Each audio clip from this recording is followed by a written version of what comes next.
Myth number 4. I love this one. I love it. I love it so much. It tickles me. It tickles me on my insides. It's that if you are new here, this channel is dedicated to personal trainers who want to optimize and balance their clients' hormones. This whole channel is free education exactly on that. And today we are going to bust 5 myths about the menstrual cycle. If you haven't subscribed yet, hit that subscribe button down below here. And there's a red bell next to it. When you click that red bell, you'll be notified every time I post a new educational video for personal trainers. And if you don't know me yet, my name is omegazumpano. I am an exercise scientist and menstrual cycle educator and creator of one of the first certifications for personal trainers to become confident menstrual cycle coaches. And if you are curious to learn more about that, you can find the link to apply for this certification in the description below. And yes, it's an application only program because I want to make sure that everybody that I invite to the program is a fit for it. Myth number 1 is that yoga and Pilates are best for the luteal phase. Let me tell you something, folks. You can train any way you want to throughout the entire menstrual cycle. Yoga and Pilates in the luteal phase got popularized by Alyssa Vitti, who created cyclesyncing, who is an absolute trailblazer in this category. However, we don't need to just do yoga and Pilates in the luteal phase. In fact, research for exercise in the menstrual cycle, I'll say, has broken down the luteal phase into 3 phases: the beginning, middle, and late luteal phase. And we actually have different aerobic, anaerobic, and strength capacity throughout those 3 sub phases. So before you think, oh, I can only train this way in my luteal phase, just take into account that that might not be true. And there is more research that needs to be done on this topic. Research is definitely in its infancy when it comes to menstrual cycle education and how that impacts exercise. But know that you can train differently throughout the entire luteal phase, and most importantly, tune into your own body. And if you want to know the exercise science behind the luteal phase and those 3 sub phases, you can watch this video that I'll post right here, and I'll post it in the comments as well. Myth number 2, similar to myth number 1, is that you can't train heavy in the luteal phase. And why is this wrong? Okay, so a lot of people think that we can't train heavy in the luteal phase. Excuse me, I have a little bit of acid reflux because I'm pregnant right now, so if I burp throughout this video, I'm okay. I'm just a burpy girl right now. Okay, so you can train heavy in the luteal phase, and here is why people think you can't. People think you can't because progesterone is increasing in the luteal phase, getting to its highest in the mid-luteal phase. And progesterone is catabolic, meaning that it has the potential to break down muscle tissue.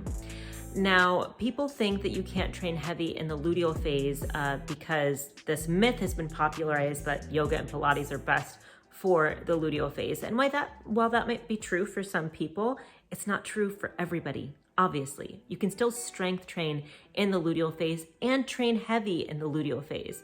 My recommendation, since strength is a little bit lower, anaerobic capacity is a little bit lower, and anaerobic capacity actually is a little bit higher in the luteal phase, then you can use that to your advantage by actually periodizing your own or your client's workouts to actually be in the higher rep range in the luteal phase. And we all know that a periodized program that incorporates heavier days and days where you are training with a higher rep range are necessary in a program. So that's something to consider for yourself. So you can train heavy in the luteal phase, and training heavy, remember, is different for every single person. We are not all power lifters. We are not all bodybuilders. We are not all swimmers. We are not all triathletes. And so our training regimen is going to look different individually. You can train heavy in your luteal phase. Define what that means to you And also make sure you're following a periodized program and designing periodized programs for yourself. And if you're a coach, try this out on yourself first and make sure to watch the video that I recommended earlier on the science of cyclical fitness, and you'll have a way to periodize your programs for yourself first. Myth number 3 is that you have the most energy during ovulation. Listen, this is true for most people, but I do research calls on a consistent basis with people with a menstrual cycle.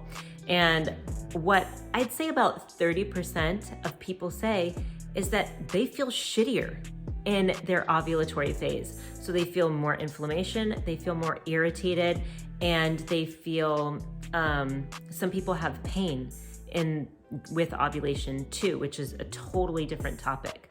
But with the energy of ovulation is an inflammatory process. The egg is literally bursting out. There has to be some sort of inflammation for ovulation to occur. And so with that energy, somebody might feel more irritable or more irritated in their ovulatory phase, and their energy might go towards more anger, more discontent, more disruption. So that is something to consider, that not everybody in their ovulatory phase is gonna feel like bright and happy and all this stuff. There are menstrual cycle variations that each of us probably experience. An example is like, some people might have a 35-day cycle. That is a menstrual cycle variation. Some people might have a 26-day cycle. Some people might feel shitty during ovulation. That is a menstrual cycle variation. And that is part of what I teach in the Confident Menstrual Cycle Coach Academy to coaches, is to track for these menstrual cycle variations and to make adjustments for their clients. So not everybody has a hunky-dory ovulatory phase. Not everybody feels like they're a 10 in their ovulatory phase either, but it is very common. Myth number 4, I love this one. I love it. I love it so much. It tickles me. It tickles me on my insides. It's that we are most biologically like men in our menstrual phase. So those of you who haven't read Stacy Sims' books or heard of Stacy Sims are probably scratching your head.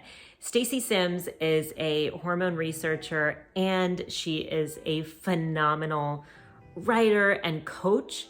And she has popularized this idea that we are most like men in our menstrual phase because our hormones are the lowest. And so her recommendation is to train the heaviest in the menstrual phase. And some of you can do that, no problem, and more power to you if you can. I think it's strange to equate a person who is bleeding out of their vagina to most biologically like a man.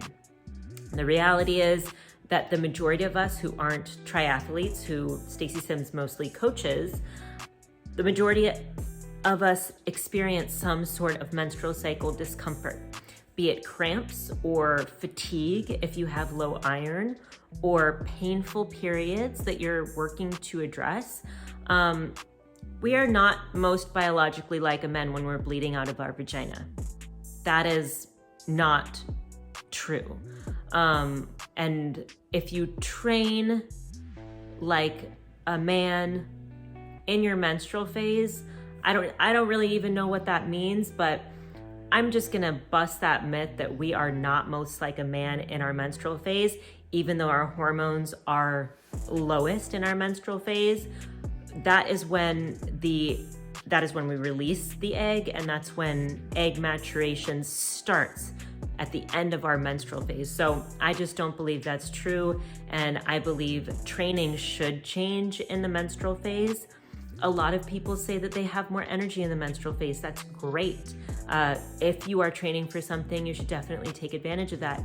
And if you are not training for anything and you want to do more gentle exercise in that phase of your cycle, I think you should go for it too. So that's another example of menstrual cycle variation. We have to identify where we are at and not take on these ideas that are being perpetuated, like you can only do yoga and Pilates in your luteal phase, or you're most like a man and you can train the heaviest in your menstrual phase. Those are ideas that people have presented that are really cool and interesting and something that we should chew on, but we should really think critically about how they apply to us, right? Okay. Number 5 is that PMS does not impact workout performance. All right, there was a study, and I will post it right here, accounting, I think, for 6,812 people, women with a menstrual cycle. And this study was all about how PMS impacts workout performance. Everything from mood changes to cramps to breast tenderness. Do you think you can run as well in your luteal phase when you have sore boobs as well as you can run in your ovulatory phase? Did that sentence make sense? Let me take 2 on that. Do you think you can run as well when you have sore boobs when compared to your ovulatory phase when you don't have sore boobs and estrogen and testosterone are the highest and you have better workout performance? I think not, my friends. With that, anxiety and depression can impact our ability to show up at the gym. It can impact our ability for our clients to show up at the gym and just do their workout. It can impact body image as well when we are bloated and not feeling well. So, and I don't even need to touch cramps because we all know that when we have cramps, we don't feel like doing much of anything. So with that, I think that us as coaches need to start accounting for PMS in our assessments. The study also goes on to give nutrition recommendations for PMS, and I posted about that here, so you can watch this video next, and I'll post it down below, so when you're done with this video, you can just click that link and be taken right to that video. Anyway, I digress. It is important that we account for the PMS symptoms that our clients can potentially have and start doing something about it. I understand that a lot of personal trainers don't feel confident giving nutrition advice. I get it. That's why I created the certification that I created, so that you can start addressing nutrition throughout the 4 phases of the menstrual cycle and start helping your clients with PMS reduce PMS so their workout performance can go up, so they can create more trust in you, so that you can get them to their goals faster. So PMS definitely plays a role in our capacity to show up for our fitness routine and our capacity to actually hit our goals throughout the luteal phase. So that's something to keep into account. Again, the 5 myths that we busted today is that 1, yoga and Pilates are best for the luteal phase. Not true. Again, recap. 3 subphases in the luteal phase: strength capacity, aerobic capacity, and anaerobic capacity change throughout our luteal phase, and we can capitalize on that. Myth number 2, you can't train heavy in the luteal phase. We discussed it. You can't train heavy in the luteal phase. Identify what heavy means to you and go for it if that brings you joy. Number 3, you have the most energy during ovulation. You might. Great. Somebody else might not. They might actually hate the world during ovulation. So account for hormonal variation throughout the cycle. Myth number 4, we are most like men during our bleed phase. Myth busted. We are not most like men when we're bleeding out of our vagina and dealing with menstrual cycle symptoms. Myth number 5, PMS does not impact workout performance.